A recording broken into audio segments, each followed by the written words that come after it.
30 मार्च गोंदवलेकर महाराजांचे प्रवचन. ज्या घरात शांती त्या घरात भगवंताची वस्ती. गृहस्थाश्रमासारखा आश्रम दुसरा नाही खास. नीती धर्माचे रक्षण यासाठीच विवाहाचे कारण.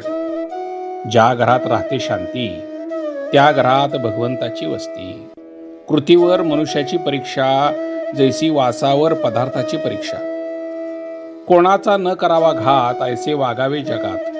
आपले आपण करून घ्यावे हित त्यालाच म्हणतात संभावित. न कधी व्हावे आपण निराश व्यवहार हात देईल खास. व्यवहारातील करावा प्रयत्न प्रपंचात न पडू द्यावे न्यून. रोगाची भीती न ठेवावी चित्ती. रोगाला उपचार करावे जरी बहुत तरी कष्ट न होऊ द्यावे चित्त. आप्त इष्ट सखे सज्जन यांचे राखावे समाधान. परी न व्हावे त्यांचे अधीन. सर्वांशी राहावे प्रेमाने चित्त दुश्चित न व्हावे कशाने. आपलेपणा ठेवला जेथे प्रेम लागत असे तेथे. ज्या घरात स्वार्थाचे मान बळावले तेथे समाधानाने मान कमी झाले. मन राखता आले तरच प्रत्येकाला सुख लागले. सुखाने नांदावे नवरा बायकोनी. राम आणावा ध्यानी दोघांनी राहावे प्रेमाने. सदा वागावे आनंदाने एकमेकांनी. दुसऱ्यास दुःख होईल असे न करावे. काळजी वाटेल असे न वागावे. घरातील माणूस मार्गाने चुकले त्यास प्रायश्चित्त हवे खरे. पण ते नसावे जन्माचे तेवढ्यापुरते असावे साचे. एखाद्याचे हातून करू नये असे कर्म झाले तर त्याला सुधारण्याच्या मार्गाने सर्वांनी वागावं. आचरण शुद्ध असावं. एक पत्नीव्रत सांभाळावं.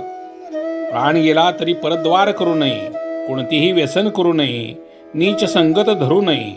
भरते काम करू नये. ग्रहछिद्र कोणा सांगू नये. आपला बोजा आपण घालवू नये.